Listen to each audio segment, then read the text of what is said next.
Хөлөмгийн бестселлер нэвтрүүлгийн шинэ дугаарууд айс үерж байна. Энэ удаа бид танд энэ гаригийн хамгийн шилдэг тоглогчийн нэг Cristiano Ronaldo dos Santos Aveiro-гийн төгс болох хүсэл номыг онцлог болно. Анган хэнцэр Роналдогийн амьдрал, хөшигний цаадах ирээн бараан зэргийг та манай нэвтрүүлгээс бүлээн авч үзээрэй. Хөлөмгийн бестселлер нэвтрүүлэг Баасан гараг бүр 21 цагаас SBS World Сугаар. Сайн байцгаана үзэгчдээ, та бүхэнд энэ сайхан үчийн мэндийг хүргэе. Баасан гараг болсон байна. Хөлөмгийн бестселлер нэвтрүүлгийн шинэ дугаар эхлэхэд бэлэн болж байна. Манай нэвтрүүлэг та бүхэндээ 7 хоног бүрийн Баасан гарагт 21 цагаас SBS World Сугаар хүрж байгаа гэдгийг дахин дуулгая. Ингээд нэвтрүүлэг маань өнөөдөр шинэ зочноор, шинэ номоор та бүхэндээ үргэлжлүүлэх өрх болно. Студид маань манай нэвтрүүлгийн гол дүр хөтлөгч тайлбарлагч Балжаах маань хүрэлцэн ирсэн байна. За үчийн мэнд хүргэе Балжаах. Өөрчлөн болоо үзэгчдээ энэ үчийн мэндийг хүргье. За, сонин сайхан юу байна Балжаах? Ажлын тавлаг үсттэй. Сар шиндээ бас сайхан шинэлгүй. Оо, сар шиндээ сайхан шинэллээ. Ажил тавлаг, аваргуудын лиг, Европа лигийг SBS мен дамжуулаад тайлбараа хийгээд л явж байна да. Сэтгэл санаа Балжаах ямар байна? Бас Премьер лиг маань ингээд хэвийн дамжуулагдаад эхэлсэн. Sky Media руу орчлоо. Одоо DD дээр бас World сууг маань гараад эхэллээ. Ер нь одоо бидний зүгээс бас нэг жоохон шаналгаж ирсэн асуудлууд дайггүй болчлоо. Та энэ дээр ер нь ямар байр суурьтай? Би энэ дээр ерөөсөө цаг тухайн үед нь бол ерөөсөө шаналаагүй шүү дээ. Аа. Ерөөсөө болдог юм болдгороо болно. Энэ бол нэг тийм цаг зуурын нэг асуудал үүссэн шүү дээ. Тэгээ би тэр олон нийтийн хэрэгслээр янз бүрийн тайлбар өгөхөөр тэр тайлбарыг ингээ говьуулна, зарим нь бүр ингээ лавшруулад бүр бараг л өөрөө ирж уулзаж сонсох гээд ингээд авах учраас чимээг үл байгаад байсан. Түүнээс биш энэ бол ерөөсөө цаг зуурын асуудал байсан. Цаг зуурын асуудал байсан юм аа. Яг цаг зуурын гэдэг нэрээ орсоор юу гэдэг юм бэ? Временний гэдэг. Временний. Яг үнэ. Энэ бол ерөөсөө нэг тийм временная проблема байсан гэж. Одоо дээр үед миний сурж явах үед ийм орчин цагийн хиллэг бол байгаагүй. Тийм цаг зуурын нэг юм өндөрсөн асуудал байсан. Энэ бол ерөөсөө тодорхой байсан. Би хилам хийжсэн ганц нэг улсад нь бол би тайлбарлаж хэлсэн. Энэ бол тийм уучлаарай, таны хилламнаас бол болоогүй. Зүгээр л цаг зуурын юм байсан юм аа тийм. Тэнд нэг хоёр толгой компани нэг хоорондоо солилцоход бид нар энд нэг жоохон хүлээлт үүссэн юм аа. Гэт ингэж л тайлбарласан. Тэгээ сайхан байна. Угаасаа аваргуудын лиг эхлэхэд ерөөсөө тэр яг бүх хүчин чадлаараа цацагдана гэдг нь бол одоо мэдэгдэжсэн. Харин Sky Media руу орсон нь бол одоо үнэхээр энэ сайшаалтай. Танаас ер нь бол байнга асууна үз. Байнга асууна. Тайлбарлаж болохгүй шүү дээ. Хэлэх юм бол тэгээд яасан гинэ гэл ингээд ямар сони юм бэ гэл ингээд тийм учраас байна. За, уржигдэр бас аваргуудын лигийн тоглолтууд явлаа. Paris Saint-Germain Chelsea-гийн тоглолтыг та тагсан. Тухайн тоглолтоос ямар сэтгэл төрөв? Аль нь дараагийн шатнд танд харагдчихэв? Тухайн тоглолтоос одоо аль нь дараагийн шатнд гэж хэлэхэд бол эрт байна. Хувь бол 50-50 таа байгаа. Тухайн тоглолтод ирж явсан чинь замдаа дөрвөн зам дээр бодогдтын гэрэл тохион дээр. За Эбрагаг бол хийвэл яах вэ? Зөв. Атмаандэ. Армын 3 жил хил дээр зогсохдоо алганы амтыг авч үзээгүй Эбрада гэж хэлэндээ. Ингээл тус. Тэгсэн чинь Каваны сэлгэнд суугаад болтгоо. 70 дахь минутанд гарч ирэндээ гээд Каваны гараад ирлээ шүү. Гараад ирэхээр нь болдог юм болдгоороо боллоо. Номтой юм номороо боллоо гэд орхичий гэд ингэсэн. Тэр тайлбарыг бүр ухрааж үзээрэй. Тэгсэн чинь гол ингүүт нь ёстой юм ёсороо болно гэдэг чинь энэ байхгүй юу? Би ч мэдчихсэн. Зүгээр нэг тийм совин төрөөл явчихж байгаа юм чи. Лавезиг бол би дурсаач. Түүнээс бидний чинь бас нэг Бээжингийн олимпийн гэж ярьдаг. Тэгсэн чинь өчтөр харсан чинь Лавезиг хятад явчихж байгаа юм байна. Тэглээ. 7 хоногийн 400 мянган евро гэж байна.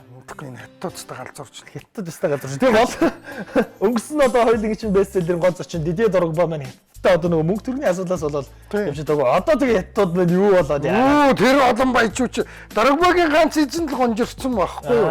Тэр олон баячууд бид нарыг хараагаас эхлээл энэ баян уужаал гэж ярьдаг үс шүү дээ. Ерөөс хятад хүн харагдвал баян гэсэн ойлголттой үс шүү дээ. Ерөөс нэг бацан байхад сэлэнгэд нэг хятадтай шатсан чинь за энэ хужаагийн мөнгөн шат чинь тэр утаа нараа пад хараа оргилж чинь шуудатай мөнгө орондор нь байсан гин минь. Үн ч юм уу Монголд байсан амтан тэгэх ч юм уу гүйч. За ингээд нэвтрүүлэг маань үргэлжилж байгаа дөнгөж эхэлж байгаа манай үзэгчид ерөнхийдөө арын дэлгэснээс өнөөдрийн зочин хэн бэ гэдгийг гадарсан байх гэж бодож байна. Миний гарт Лука Кайоли хэмээх эрхмийн Cristiano Ronaldo-гийн төгс болох хүсэл гэсэн нэртэй энэ ном бол бас явж байна. Тэгээд энэ номноос өнөөдөр та бүхэндээ одоо дугаар маань нэвтрүүлэг маань эхлэн үргэлжилж явна гэсэн үг. Тэгээд өнөөдөр та бас энэ Рональдогийн номыг яагаад сонгох болов? Энэ талаар эндээс яриагаа эхлүүлье. Энэ хаврын гол дүр бол Роналдо шүү дээ. Месси, Роналдо, Неймар, Луис Суарес энэ төр бол гол дүр шүү дээ. Ибрахим бол ерөөс. Аваргуудын лигэд төрүүлэхэд гол оруулсан хөлбөмбөгч нь довтлогооны хөлбөмбөгчнийг ярьдаг болохоос биш. Сайн хаасан хаалгач, сайн тоглосон цэвэрлэгч, хамгаалагч гэж бараг ярьдаг юм дөө тэрийг. Тэ хов хүний карьерт нь л тэр аваргуудын лигээр сайн тоглосон шүү гээл тэгтгэл болохоос биш тийм ээ. Тэгэхээр бол одоо энэ том улсуудыг чинь одоо барьж авч ярихгүй л болохгүй. Тэгээ энх хоёр гээд манай орчуулагч орчуулсан олон юм зураг ном орчуулж байгаа. Тэгээ хэвлэлтнээс гараад дэлгүүрүүдэд тавигдсан байж гин. Тэгэхээр чин бас л адилхан сэтгүүлч хавал хүн шүү дээ. Тийм ээ. Зурагтаар ил гардггүй л болохоос бас үеийнгээ дэмжих зорилгоор ингээд ийм ном гарлаа инглигээд тэгээ нэг 2-3 дугаар явуучих хаа л гэж бодож байна доо. За ингээд нэвтрүүлгийн хамтлаа эхлүүлцгээе. Мэдээж манай нэвтрүүлгийн уламжлал болсон хөлбөмбөгийн бестселлер болгоноор зочин болгоныг бид та бүхэндээ бол онцолж намтрыг танилцуулдаг. Нэвтрүүлгийн их нь бүгдээрээ хэдий бүхэн мэдчихэж магадгүй. Гэхдээ Криштиано Роналдо Дос Сантос Авера гэж хэн бэ гэдэгтээ маш товчхон танилцаад студидтэй эргээд уулзъя. Хөлбөмбөгийн бестселлер нэвтрүүлгийн шинэ дугаарууд айсуу ирж байна. Энэ удаа бид танд энэ гаригийн хамгийн шилдэг тоглогчийн нэг Криштиано Роналдо Дос Сантос Аверогийн төгс болох хүсэл номыг онцлог болно. Анган Хенцер Роналдогийн амьдрал хөшигний цаадах ирээн бараан зэргийг та манай нэвтрүүлгээс хүлээн авч үзээрэй. Хөлбөмбөгийн бестселлер нэвтрүүлэг Баасан гараг бүр 21 цагаас SBS World Сугаар. Криштиано Роналдо Дос Сантос Аверо Португалийн Лиссабон хотоос 460 км-т байрлах үзэгсэнт Мадейра арал дээр 1985 оны 2 дугаар сарын 5-ны өдөр өглөөний 10 цаг 20 минутанд айлын 4 дахь хүүхэд болон хорвоод мэндэлжээ. Жухам энэхүү өдөр дэлхийн хөлбөмбөгийн ирээдүйн суперод хөлбөмбөгийг өөрчлөгч нэгэн төрж байгааг тийм ч олон хүн мэдээгүй болов. Роналдо 3 настайгаас ширэн бөмбөгийг сайн найзаа болгож өдөр шөнөгүй бөмбөг хөшиглэн жонглердож түүнтэй нөхөрлөсөөр 7 настайдаа арлынхаа Андориньо буюу Харацаа багт орон замлаа эхлүүлжээ. Андориньо багт суур техникүүдээ сурч өсвөрийн тэмцээнүүдэд оролцож явсан тэрээр 17 нас хүртлээр Национал болон Спортинг багуудад тоглосон юм. Улмаар Спортингийн насан туршидын багт ганцхан удирлыг үүдэл тэр Английн алдарт Манчестер Юнайтед багтаа нэгтсэн. Үүнээс цааш тэр дэлхийг байлдан дагуулсаарч байна. Криштиано хөлбөмбөгчин бүрийн мөрөөдөл болсон дэлхийн шилдэг хөлбөмбөгчнөр 3 удаа нэрлэгдэж олон 100 голыг оруулж дахин давтагдчихгүй олон рекордыг тогтоосоор байгаа юм. Роналдо Юнайтед 6 жилийг өнгөрүүлэхдээ 196 тоглолтод оролцож 86 голыг оруулсан бол өнөөгийн баг Реалын бүрэлдэхүүнд одоогийн байдлаар 331 тоглолтод оролцсон 346 голыг оруулж гад байгаа юм. Тэрээр Испани лигийн бүх цаг үеийн мэрэгэн буучин жигсаалтанд Лионел Месси, Телмо Зара нарын ард 3 дугаар байранд яваа бол аваргуудын лигт 89 гол оруулснараа одоогоор 1-р байранд бичигдэж байна. Португалийн шгшээ багийн ахлагч Роналдо шгшээдээ 55 голтойгоор бүх цаг үеийг манлайлдаг юм. Роналдо Английн Премьер Лиг, Английн цом, холбооны цом, Испани лиг, цом, супер цом, клубын дэлхийн аварга, аваргуудын лиг гээд клубын хэмжээнд байж болох бүхий л тэмцээнд төрүүлж чадсан. Шгшээ багтайгаа хамт Еврод мөнгөн медаль зүүж дэлхийн аваргын шүүгийн дүрд үлдэж байв. Тэр хөлбөмбөгийг өөрчилсөн. Түүний төгс булчинлаг бие, хурдтай гүйлт, хараацай нисэл мэт хаалтай цохилт хөлбөмбөгийг шин түвшинд гаргасан юм. Ганган Роналдогийн төгс болох хүсэл номыг хөлбөмбөгийн бестселлер нэвтрүүлэг онцолж байна. Хөлбөмбөгийн бестселлер нэвтрүүлгийн шинэ дугаарууд айсуу ирж байна. Энэ удаа бид танд энэ гаригийн хамгийн шилдэг тоглогчийн нэг Криштиано Роналдо Дос Сантос Аверогийн төгс болох хүсэл номыг онцлог болно. Анган Хенцер Роналдогийн амьдрал хөшигний цаадах ирээн бараан зэргийг та манай нэвтрүүлгээс хүлээн авч үзээрэй. Хөлбөмбөгийн бестселлер нэвтрүүлэг Баасан гараг бүр 21 цагаас SBS World Сугаар. За ингээд хамтаа үзэгчдэд баярлалаа. Криштиано Роналдогийн төгс болох хүсэл хэмээх номоор бид өнөөдөр хөлбөмбөгийн бестселлер нэвтрүүлгээ эхлүүлж байгаа. Мэдээж энэхүү номоор бас та бүхэндээ үргэлжлээд 2-3-7 хоногийн туршид Криштиано Роналдо залрах баха, явах баха гэж бодож байна. Ингээд Балж ах маань мэдээж одоо цаасан дээрээ бүх гэрийн даалгавраа бэлдээ түрээд ирчихсэн байгаа нь дамжиггүй. Тэгээ хоёлаа юунаас эхэлж ярих вэ? Ерөөсөө Криштиано Роналдогийн баг наснаас нь эхлээл явчих гэж бодож байна. Миний бодлоор бол. За тэгээд Криштиано Роналдог бол одоо ингээл янз бүрийн байдлаар бол одоо намтар дээр ингээл Мадейра арал гэл ингээл ярьдаг шүү дээ. Энэ бол одоо Португалийн хувьд бол ерөөсөө Атлантын далай дотор байдаг 3 жижиг арлын бол одоо нэг нь. За тэгээд Мадейра арал гэдэг бол одоо уртаараа бол одоо 57 км-ийн урттай. Эндээс бол баян чандмаа өрнө гэсэн үг. 72 л гэж ярьдаг боловч бараг 22-оос гараад авахд нэг тийм л үйдэг. За тэгээ 22 км-ийн урттай. Хотын төвөөс орбитийн цаатал орно гэсэн үг. За нэг ийм л арал да 100 мянган хүн амтай. Энэ арлаас бол одоо тэгэл энэ залуу бол одоо хүн төрлөختөнд илгээгдэн орж ирсэн.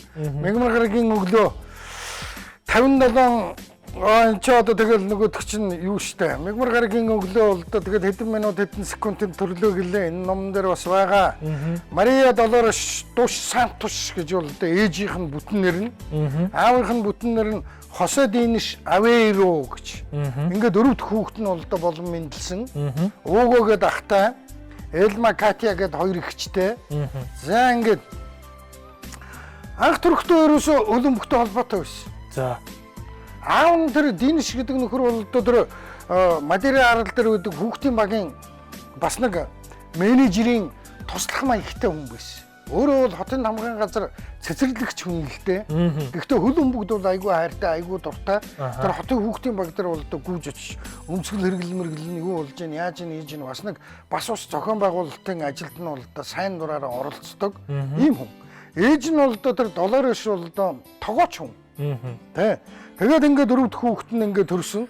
Төрөнгүүтээ хөл өмбөгтэй холбоотой гэдэг нь яагаад тэгж гинэ гэх юм бол тэр Мадейра арал дээр үүдэг хүүхдийн багийн нэг багийн ахлагчид би чинь хүүтэй болоод авлаа миний хүү хөл өмбөг тоглож магадгүй али чи миний хүүгийн загалмайлсан эцэг болооч гэд Соуза гэдэг нөхөр дээр бол одоо очиж загалмайлсан эцэг болчий. Тэгсэн чи одоо наадвал чи нөгөө нэг шашныхын хувьд бол нэг усан баталгаа хийн энтер гэж байдаг юм да. Христийн шашинд бол усан баптист хүртэн энтер гэж ярьдیں۔ Тэгсэн чинь сүмд очоод усан баталгаа хийхээр болж гин хүлээгээд ээж гин тэгсэн чинь нөгөө нэг сүмд усан баталгаа хийх үйл ажиллагаанаас нь өмнө бас нэг 2 цагийн өмнө тэр хүүхдийн баг тоглоод дуусчих хэвээр байсан юм байна л да. Тэр нэг сонирхогчийн баг. За. Сонирхогчийн баг тэр загалмайлсан эцэг нь тоглодог сонирхогчийн баг тоглоод дуусчих хэвээр байсан. Тэгсэн нөгөө хоёр чинь цаг маг сунгаад янз бүр болсоор байгаад нөгөө Криштиано Роналдогийн усан баталгаа хийх хугацаа өнгөрөө дараагийн очор урдуурн дайраад арай хийж нөгөө багийн ахлагч нэг юм тоглолтоо дуусгаж ирээд загалмайлсан эцэг байхгүй бол тэнд чи усан баталгаа хийж болдгүй юм байна л да. Ингээл мань хүн бол одоо нэг хөлөмөгчин загалмайлсан эцэгтэй Соуза гэд. Тэгээд тэр арал дээрээ бол багийн ахлагч гэхээр тэр бол одоо мундаг од хүн ихтэй аралдаа бол аралаас их газар бол хөл тавьж од болж бол одоо хараахан амжаагүй. Гэхдээ Криштиано Роналдогийн загалмайлсан эцэг гэдэг утгаараа одоо бол Португалда од байгаа л да мань мэдэхгүй болохоос биш. Бас нэг шалгаж байгаа хэдэн евро авчихаа мэддэг л байна. Тэр нь чи өөрхийн сайн дураараа өгдөг байлгүй дээ. За ингээд үжитл бол одоо 6 настайдаа сургуульд орсон 6 настайгаас эхэлж бол одоо хөл өмбөг хөөгөөд ингээ багтаа бол одоо тэгэл Мессигийн адилаар бол одоо хөл өмбөгтэй ноцолдож явж хагаад 94 онд 9 нас хүрэнгүүтээ 17182 гэдэг тоот Андариня багийн одоо үнэмлэхийг авсан 9 настай. Андариня гэдэг бол одоо хүүхдийн баг. Андариня багийн 10-аас доош настайгуудын албан ёсны тоглогч болсон. Манай хүн. За энэ багийн түүхэнд бол одоо 17182 дахь хүүхэд нь гэж байгаа. Багийнх нь гэрчлэгээ тэр байж байгаа. Яг үн. За ингээд Криштиано Роналдо энэ их сонин. Андариня гэдэг бол ерөөсө хараацаа нислэлт хараацаа гэсэн үг. Яагаад хараацаа байгаа юм бэ гэвэл өнөөдрийн Криштиано Роналдогийн цохилт чи нэг гудамжаар нисэж байгаа хараацаа хоёрыг ер нь бодож гинөө. Ингэж шомбож момбод наадах чинь цохилт нэг гинт ундаг штэ. Иннээс дээр үед энэ арал дээр тийм цохилттой хөлөн мөгчин байсан гинэ. Тэр нэрээр тийм тэгэхээр хараацаа нисэлттэй цохилт энэ төр гэж ярьдаг байсан гин. Одоо тийм домогтой ингэнэ бүр. Манай багийн Андариня гэдэг нэр бол ерөөсөө хараацаа лугаа адил тэр нисэлтийн хорд тэр эргэлт мэргэлт тэгээ тэр цогход тэр бөмбөгний тэр нэг чиглэлээ өөрчилж байгаа огцом өөрчил доошоо унжаага барьж байгаа. Энийг бол би бол одоо бүр сайхан ичээнгүүлэн бичиж тэмдэглэж авлаа. Хүүхэд залуучуудаа яг үнэ Андарины зохилт гэж хэлчихэд бол яг үнэ тэр чинь ерөөсөө хараацаа гэдэг чинь баг байхад бид нарыг ингээд хөдөө ингээд харж байхад байна шүү дээ. Ерөөсөө ингэж амар шомбож нисдэг гинт чиглэлөө өөрчлөөд ерөөсөө тэр нисч явахтан тэр чулуун болон шидэн тийм ойлголт байхгүй. Ерөөс шидсэн чулуун шидэ гэж явдаг тийм л. Өөртөө хараацаа бол ерөөсөө. За ингээд энэ багт оронгуудаа мань хүн чинь бол одоо тэгэл уулынхаа гэдэг нэр авсан. Баг нь хожигдох юм бол уйлж идэг. Хүүхэд дээрлэхүүл бол одоо уйлж идэг. Ээжигээ санаал уйлдаг. Санах болоогүй ээжигээ болоогүй. Аралдаад байгаа шүү дээ. 9 настай юм чи. Тэгээ өөжсэн сүлдө Абелиния гэдэг нэр авч гин. Энэ нэр бол ерөөсө бяцхан зүгий гэсэн нэр. Абелиния гэдэг нэртэй.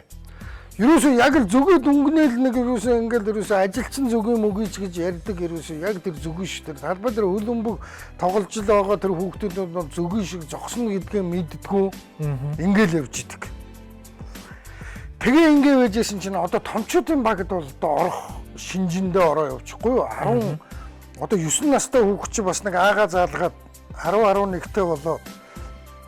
Манайхан нэг хүүхдийн хөлбөмбөг 13-аас доош насныхан тоглоод эхэлдэг дээ. Тий.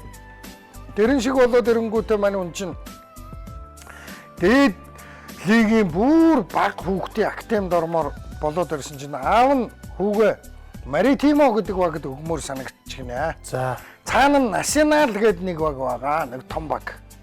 Хүүхэд болохоор Андариния гэдэг багтаа тоглоод байдаг. Тэгсэн чинь энэ гурвын гурвалсан уулзалт болохоор болжээ. Аав нь зохион байгуулж. Ингээд аав нь зохион байгуулад гурвалсан уулзалт болохоор болсон чинь хамгийн харамсалтай нь аавынх нь нөгөө гол өгөх гээд байсан Маритимо гэдэг багийн төлөөлөгчнөр тэр уулзалтанд ирээгүй гинэ. Тэгэд Андариния гэдэг багаас Криштиано Роналдо зарагдж ийн гин.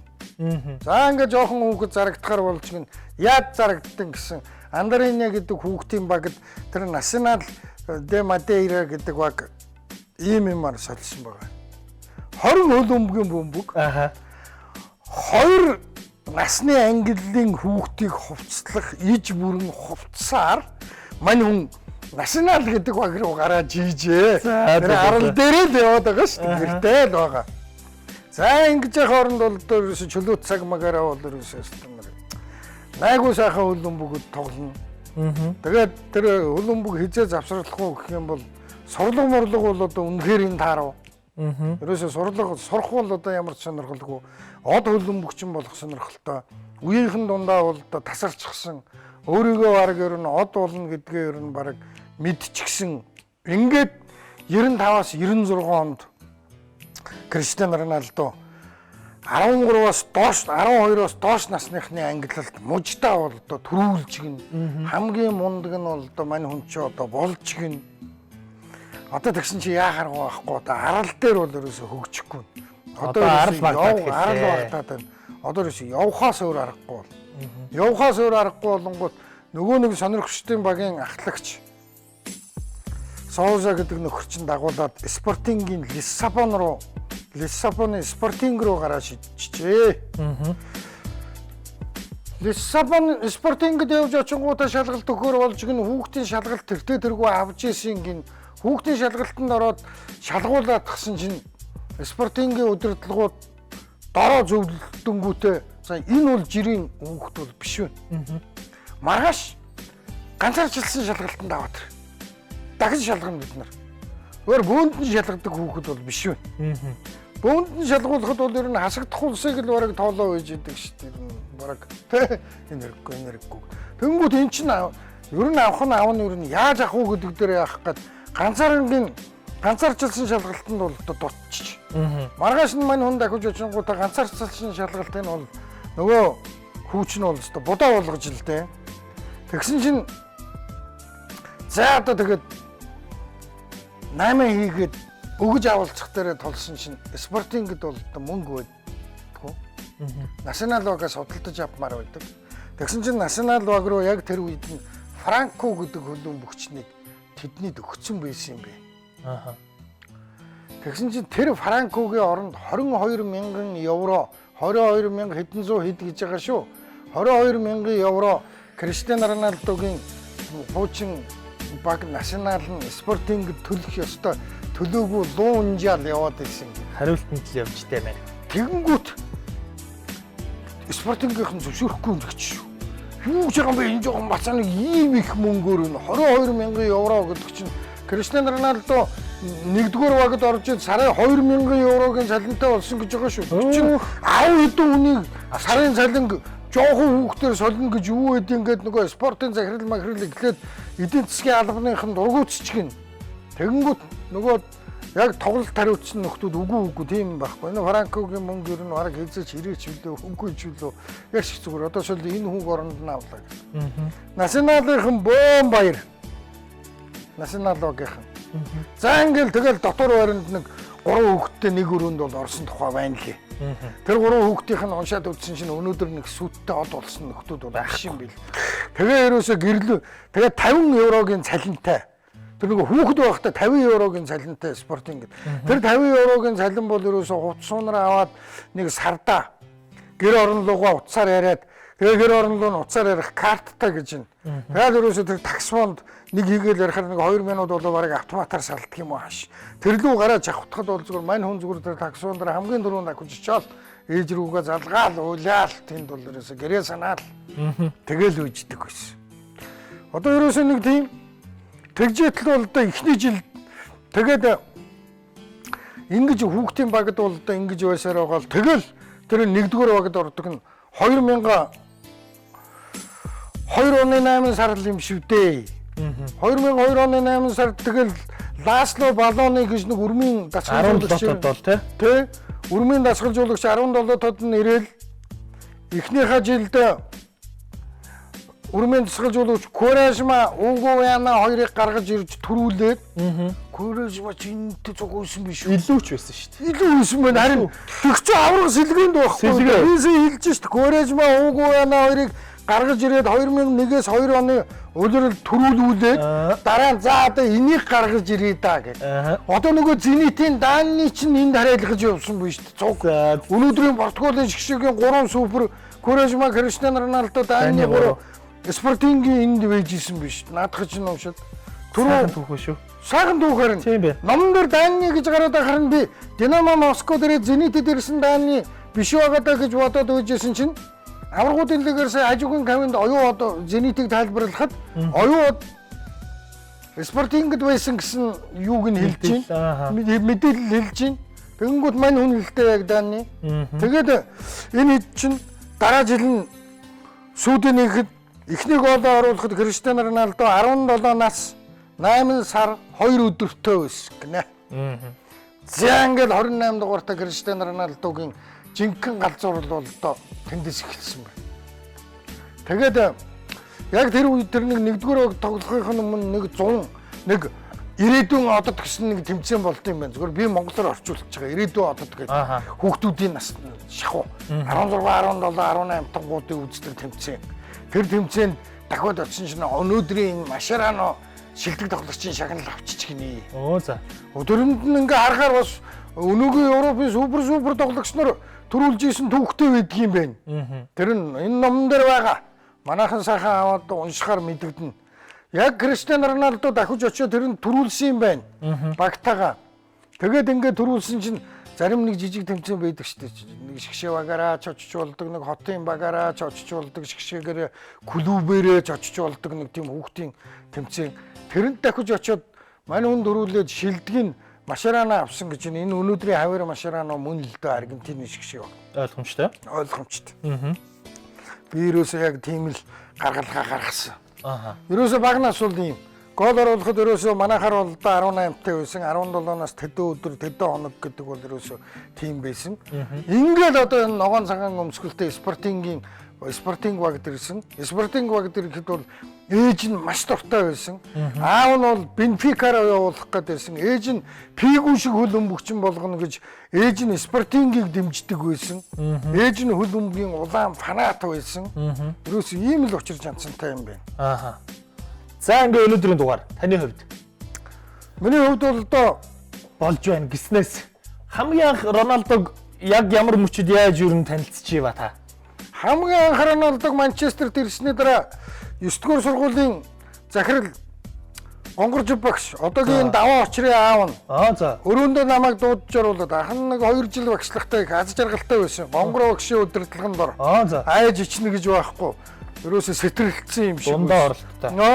Захирлын өрөөнд би орсон чинь Валжины маань Манчестерт ирсэн Криштиану Роналдо чинь хүсэ харанхуй дамжуулалт хайдсан биш үү? Яаж юм? Гигз нэг хоёрыг хуураад хаяхтаа нэг хараад хайдээ.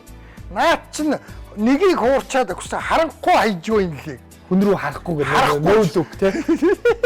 Шууд л тэр Хамгийн анх тэгж хэлсэн. Та сонсчихсон. би ямар юм болоод байгаа юу юм гэсэн чинь тэр Манчестерт нэг Криштиано Роналдо гэж нэг сөрхий чөтгөр ирж байгаа гинэ. Би өчигдөр харлаа гэд. Тэднийхэн 5 шар дуусан болохоор кабель янз бүрийн юм хятадын Star Sports энэ Премьер Лиг гардаг байсан тэгж харсан баг. Би ямар тэгдгийг дөнгөж хөдөөнөөс ирсэн толгойтдүүлсэн амтэн чинь ямар надад тэр кабель гэж байх юм биш. Яг 3 хонд тэр намар ирээл хаягт нь л яасан баг.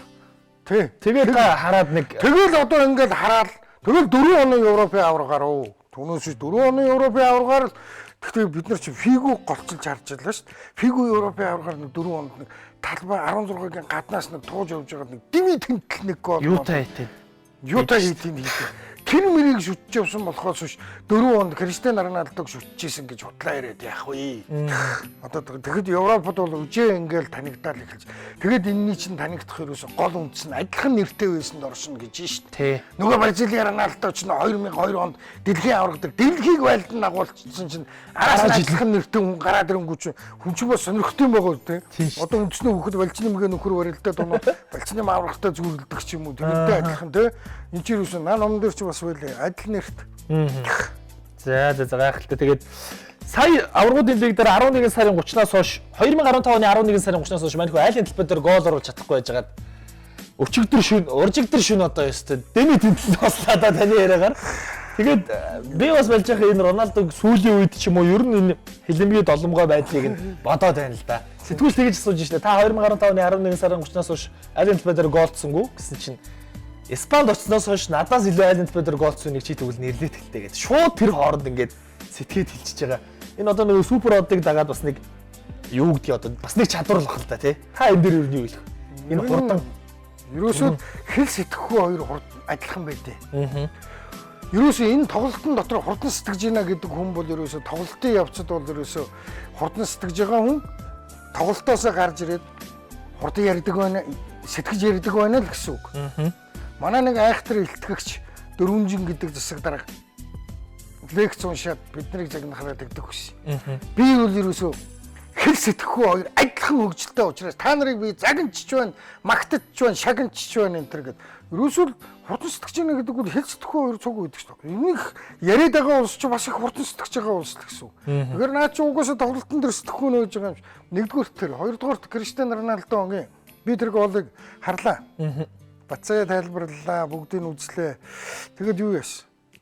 Ерөөсөө энэ агуу амтны чи ерөөсөө зүгээр ингээд чиний нөгөө Уэмбли Дрогбагийн тоньссон болгон ордог гэхээр наадвал чи нэг аваргуудын лигмиг тэмцээн томроод ирэх тусам тоньссон болгоо өшгөлсөн болгоно орхон. Тэр нэг аалгач хамгаалагчийн үлд орсон биз дээ. Цогсон мөртөө тэгэл тэр 90 болонд орж ил байдаг. Манай Орос Павлюченко цогсон бол орохчгүй тийш үү. 100 тэгэж авируул цохоо орохгүй нэрээ. Хүндээ яг тэр өнцгөөс лээ. Тэрний хөлөөрөө ингэж ардаа дараад ганцхан эргээд яг хараацай шиг тэр шилжилт хөдөлгөөний хурд гэдгээрээ наад чи юусе гайхамшигддаг гэж энэ хүүхэд насн дээр байгаа байхгүй. Юусе тэгээ тэр хараацай нэр тэр зүгийн нэр чи ингээ зүгийг нисэж явахт нь бариад авах гээд нэг үз хараацайг нэг харуулж онох гээд нэг үз тэгэд өчтөр тэр хамгаалагчийг юусе дагуулж шуугчээс нэг ганцхан төвөгдөж ардаа гаргаснаа буцаж эргээл өшгөлөхөд тэгээ зүгээр тэгэл орчиж байгаа л байхгүй. Би бод Павлюченко 1000 ингэж үзээд байна. Эдгээр чи юусе тэгээд нөгөө зүүр өгөл байхгүй. Хүчтэйг нь аз ивэдэг юм а гэж. Тэгээд эдгээр чин дандаа азтай байдаг. Яагаад гэвэл дандаа хүчтэй байдаг. Байнгын юусе чадварлаг тоглогчийг аз хэмээр дагдаг гэж. Энэ сонин гоолууд нь ордог ш тэр. Зүгээр хаалганы урд гүйж хагаад хамаалагчаас хачир аваад хаалга шамаалагч хоёр мөргөлдөөд унчиж байгаа шиг. Энэ бас алхан дээр очиод хийж байгаа шиг тий. Гэтэ яг одоо супер хүнийг аз дагдаг үний юм чи. Тэрийг бол зүгээр наатан л гэж ярьж байгаа юм. Бүр хамгаалагчаар наадаа хийчихэж байгаа. За ингээд энэ удаагийнхаа дугаарыг энд хүрээд өндөрлүүлээ үзэгчтэй мэдээж бестселлер нэвтрүүлэг 7 хоног бүрийн баасан гарагт та бүхэнд үргэлжлэн хүрж байгаа. Өнгөрсөн 7 хоногийн дугааруу та бүхэндээ Дидэ Дрогба, Сэр Алекс Фергюсон гэдэг одоо сонирхолтой эрхмүүдийн номоор үргэлжилж байсан бол өнөө цаг үеийн хөлбөмбөгийн ноён оргил дээр сууж байгаа хоёр тоглогчийн нэг Криштиано Роналдо Дос Сантос Аверогийн төгс болох хүсэл хэмээх номноос эхний дугаар маань хүрлээ. Дараа 7 хоногийн баасан гарагт мэдээж энэ ном маань үргэлжлэх болно. Ингээд хамт үзэгчдээ баярлалаа. SBS HT+-тэйгээ хөлбөмбөгийн бестселлер нэвтрүүлэгтэйгээ үргэлж хамт байгаарай. Та бүхэнд аз жаргал хамгийн сайн сайхныг хүсье. Баяртай үзэгчдээ. Хөлөмгийн бестселлер нэвтрүүлгийн шинэ дугаарууд айсуу ирж байна. Энэ удаа бид танд энэ гаригийн хамгийн шилдэг тоглогчийн нэг Cristiano Ronaldo dos Santos Aveiro-гийн төгс болох хүсэл номыг онцлог болно. Анган хэнцэр Роналдогийн амьдрал, хөшигний цаадах ирээн бараан зэргийг та манай нэвтрүүлгээс хүлээн авч үзээрэй. Хөлөмгийн бестселлер нэвтрүүлэг Баасан гараг бүр 21 цагаас SBS World Сугаар